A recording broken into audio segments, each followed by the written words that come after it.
We provide you the platform to turn your dreams into reality. Give wings to your aspirations with KR Mangalam University. America की ओर से Iran के परमाणु plants पर किए गए हमले के बाद से ईरान पीछे हटने को तैयार नहीं है और अमेरिकी हितों को लगातार नुकसान पहुंचाने की कोशिश कर रहा है। इस बीच ईरानी संसद ने हॉर्मुज़ स्ट्रेट को बंद करने की मंजूरी दे दी है, जिसके बाद दुनिया के कई देशों में टेंशन बढ़ गई है। आइए आपको बताते हैं कि ये हॉर्मुज़ स्ट्रेट कितना महत्वपूर्ण है और इसका भारत समेत दुनिया में कितना असर पड़ेगा। साथ ही साथ ये लंबा और चौड़ा कितना है। हॉर्मुज़ दुनिया का सबसे अहम ऑयल चोक पॉइंट है। दोबारा मैं कहूंगा, ये ऑयल चोक पॉइंट है। इस संकरे समुद्री इलाके से ऑयल टैंकरों के जरिए क्रूड ऑयल भेजा जाता है। हॉर्मुज़ स्ट्रेट ओमान और ईरान के बीच मौजूद है। ये उत्तर की फारस की खाड़ी और दक्षिण में ओमान की खाड़ी अगर आप देखेंगे है।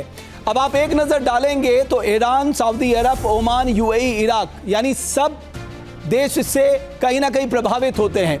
एक नज़र आप डालिए। दरअसल अगर आप फारस की खाड़ी से निकलेंगे, मतलब कोई शिप फारस की खाड़ी से आएगा तो स्ट्रेट ऑफ हॉर्मुज़ से होते हुए आएगा। और देखिए बड़ा संकरा रास्ता है, 33 किलोमीटर केवल चौड़ाई है संकरे रास्ते की अगर आप एक नज़र डालेंगे। और अगर इसकी लंबाई की बात करें तो ये 167 किलोमीटर लंबा है। अब ये उस दिशा से आके हॉर्मुज़ स्ट्रेट से होते हुए ओमान की खाड़ी तक आएगा।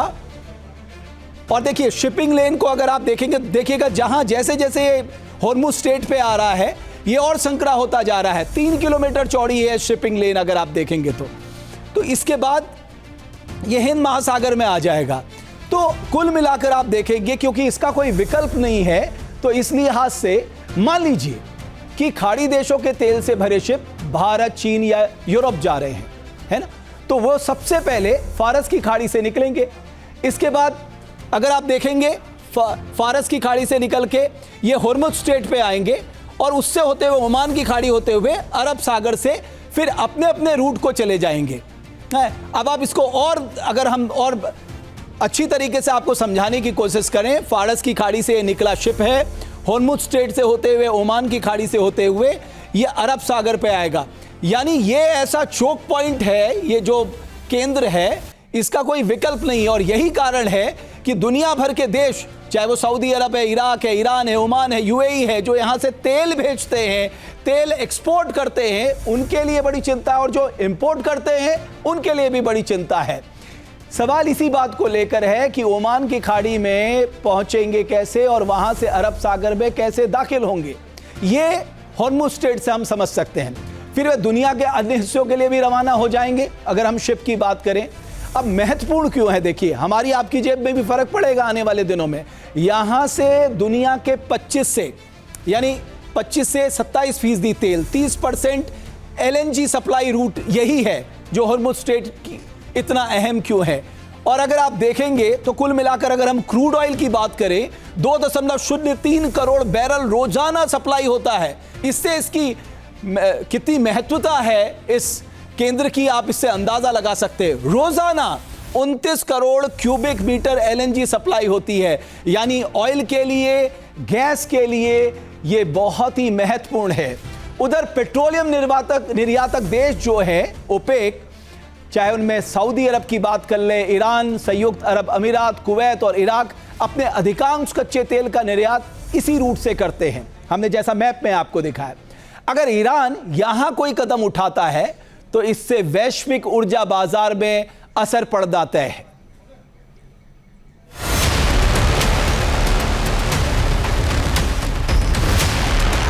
ईरान इजराइल के बीच जारी युद्ध का हमारी आपकी जेब पर क्या असर पड़ेगा? अगर ईरान स्ट्रेट ऑफ हॉर्मुज़ के सी रूट को बाधित करता है तो क्या इसका असर भारत के ऑयल इंपोर्ट पर पड़ेगा? भारत की ऊर्जा सुरक्षा के लिए हॉर्मुज़ स्ट्रेट कितना अहम है? भारत के कच्चे तेल सप्लायर में रूस का नाम सबसे ऊपर आता है। भारत ने अमेरिका से भी क्रूड ऑयल इंपोर्ट करना शुरू कर दिया है। इसके अलावा इराक, सऊदी अरब और यूएई भी भारत को कच्चे तेल की सप्लाई करते हैं। मध्य पूर्व के देशों से भारत को होने वाले क्रूड ऑयल की सप्लाई हॉर्मुज़ स्ट्रेट के जरिए होती है। लेकिन जानकारों का दावा है कि अगर ईरान हॉर्मुज़ स्ट्रेट को बंद करता है तो इसका कोई खास असर भारत पर नहीं पड़ेगा। इम्पैक्ट तो होगा, शॉर्ट रन में इम्पैक्ट होगा, but I think prices stabilise हो जाएंगे। जहां तक कि हमारे देश की बात है, भारत के पास, हमारे ओएमसीज के पास बहुत कई सप्ताहों का अभी रिजर्व्स है।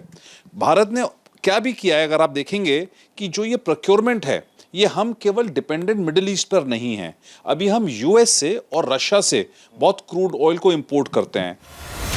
क्रूड ऑयल बिजनेस के विशेषज्ञों के मुताबिक भारत का क्रूड ऑयल इंपोर्ट बास्केट किसी एक देश पर निर्भर नहीं है। भारत करीब 40 देशों से कच्चे तेल और एलएनजी की सप्लाई हासिल करता है, लिहाजा मध्य पूर्व के जारी युद्ध का कोई बड़ा असर ऑयल इंपोर्ट पर नहीं पड़ेगा। We are in touch with all possible actors in this, the supply routes, etc. And I believe that there is no cause for any alarm on this score. Of course, we will be watching the unfolding situation, and the Honorable Prime Minister has already spoken with all the major leaders. He's had a long conversation with the President of Iran also, and calling for de-escalation. तो साफ है कि Iran Israel युद्ध भारत के oil import पर कोई खास असर नहीं डालेगा। ऐसे में हमारी आपकी जेब पर इस युद्ध का कोई असर हो, फिलहाल ऐसा लगता नहीं। जहां भक्ति है हर शब्द में, कथाओं में छुपे हैं दिव्य रहस्य और ज्योतिष देता है जीवन को दिशा। धर्म से जुड़ी हर बातों को जानने के लिए हमारे चैनल स्तुति को सब्सक्राइब करें। चैनल पर जाने के लिए इस लिंक पर क्लिक करें।